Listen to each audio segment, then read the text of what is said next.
কবিতা,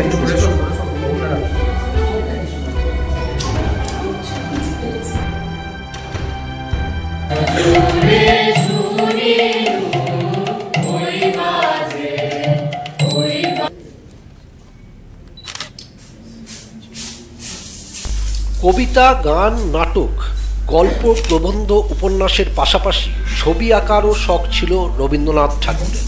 রবীন্দ্রনাথের ছবি আঁকা নিয়ে রঙের রবীন্দ্রনাথ সহ একাধিক বইও রয়েছে। চিত্রকলার প্রতি আগ্রহ থেকেই তিনি বিশ্বভারতীতে কলা ভবন প্রতিষ্ঠার চিন্তাভাবনা করেছিলেন। নন্দলাল বসু, অবনীন্দ্রনাথ ঠাকুর, রামকিঙ্কর বেইজের মতো প্রখ্যাত শিল্পীরা গুরুদেবের সান্নিধ্যে ছিলেন। ফলে শিল্পের প্রতি যে গুরুদেবের অনুরাগ অনেক বেশি ছিল তা বলার অপেক্ষা রাখে না। বিশ্বভারতীর রবীন্দ্র ভবন ও কলা ভবনের সংগ্রহশালায় গুরুদেবের নিজের হাতে আঁকা কয়েকশো ছবি রয়েছে। সেখান থেকে বাছাই করা ৭৮টি ছবি ও ২টি ভাস্কর্য নিয়ে নন্দন আর্ট গ্যালারিতে একটি প্রদর্শনী শুরু হলো।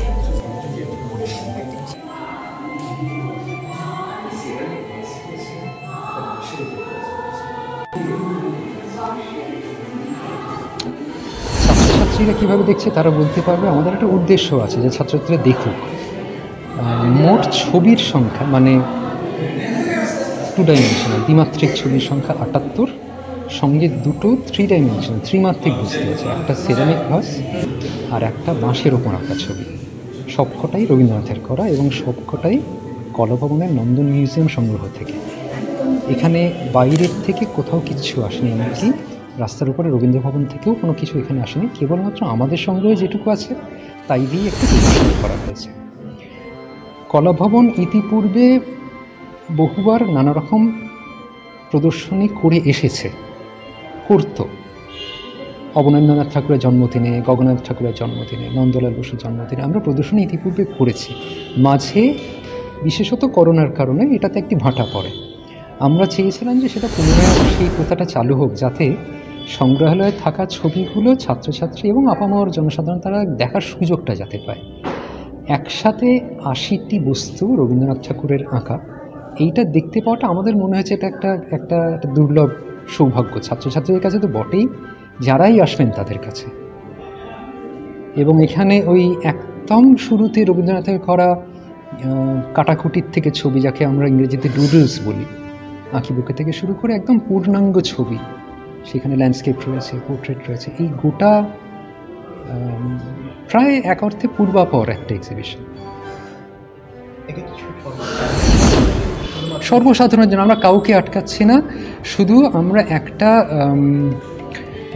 সিকিউরিটির জন্য আমরা শুধু ব্যাগ এবং জুতোটা বাইরে রাখার টোকেন দিয়ে তার ব্যবস্থা করেছি। মোবাইল অ্যালাউড নয়, ছবি তোলা অ্যালাউড নয়।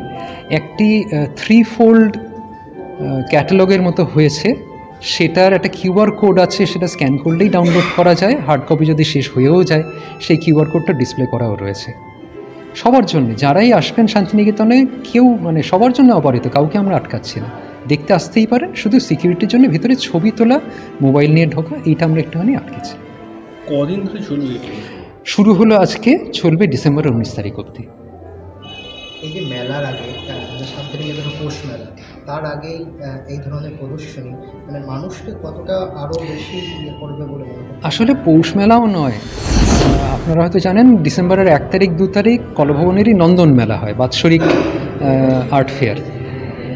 এটা কিছুটা ইচ্ছাকৃতও কিছুটা কাকতালীয় যে তার সাথেই এটা কোইনসাইড করে গেছে। অবশ্যই দর্শকই দেখুন, আপনারা এখনই যদি ক্যামেরা ঘোরান দেখবেন যে সাধারণ দর্শকরাই যারা শান্তিনিকেতনে ঘুরতে এসছেন তারা রবীন্দ্রনাথের ছবি দেখার এই যে সুযোগটা পাচ্ছেন, অবশ্যই আকর্ষণ তো করবেই। যারা রবীন্দ্রনাথের ছবি সম্বন্ধে জানেন তাদের, আর যারা জানেন না তারা হয়তো এতগুলো ৭৮টি আঁকা ছবি এবং 2টি ত্রিমাত্রিক বস্তু থেকে তো নিশ্চয়ই শিল্পী রবীন্দ্রনাথ সম্বন্ধে একটা ধারণা তো তাদের মনে অবশ্যই হবে।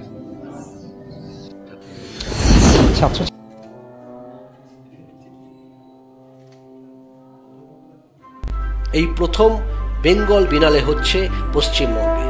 কলকাতা ও শান্তিনিকেতন জুড়ে বেঙ্গল বিনালে কলা ভবন ও বিশ্বভারতীর ওয়ার্ল্ড হেরিটেজ সেলের উদ্যোগে কবিগুরুর আঁকা মূল্যবান ছবিগুলি নিয়ে এই প্রদর্শনী চলবে 19শে ডিসেম্বর পর্যন্ত। সকলেই দেখতে পারবেন এই প্রদর্শনী। ছুটির দিন শনি ও রবিবার বাদ দিয়ে প্রত্যেক দিন সকাল 10:30 থেকে দুপুর 1:30 ও দুপুর 2:30 থেকে বিকেল 5:30 পর্যন্ত মানুষজন এই প্রদর্শনী দেখতে পারবেন। এদিন বিশ্বভারতীর ভারপ্রাপ্ত উপাচার্য বিনয় কুমার সরেন এই প্রদর্শনীটির উদ্বোধন করেন। ছিলেন বিশ্বভারতীর কলা ভবনের অধ্যক্ষ অধ্যাপকেরা। উদ্বোধনের পরেই এই প্রদর্শনী দেখতে উপচে পড়ে ভিড়। উল্লেখ্য, এর আগে ভিক্টোরিয়া ওকাম্পোর প্রচেষ্টায় 1930 সালে প্যারিসের পিগাল আর্ট গ্যালারিতে রবীন্দ্রনাথ ঠাকুরের আঁকা ছবি নিয়ে প্রথম প্রদর্শনী হয়েছিল। এরপর বিশ্বের বহু দেশে তার আঁকা ছবি নিয়ে প্রদর্শনী হয়, তবে এখন আর গুরুদেবের ছবি বিদেশে পাঠানো হয় না। বহু মূল্যবান ছবিগুলি নষ্ট হয়ে যাওয়ার আশঙ্কায় রবীন্দ্র ভবনে সংগৃহীত হয় সেগুলি। শেষবার 2011 সালে বিশ্বভারতীতে রবীন্দ্রনাথের আঁকা ছবির প্রদর্শনী হয়েছিল। সেই সময় শান্তিনিকেতনে এসেছিলেন ভারতের তৎকালীন রাষ্ট্রপতি তথা বিশ্বভারতীর পরিদর্শক প্রতিভা পাতিল। এরপর আর মূল্যবান ছবিগুলি প্রকাশ্যে আনা হয়নি। এমনিতেই সারা বছর শান্তিনিকেতনে বহু পর্যটক আসেন, তবে শীত পড়তেই পর্যটকের আনাগোনা বেড়েছে। আর তাদের কাছে বাড়তি পাওনা গুরুদেব রবীন্দ্রনাথ ঠাকুরের নিজের হাতে আঁকা ছবির প্রদর্শনী। দৈনিক সংবাদ অনলাইন, কলকাতা।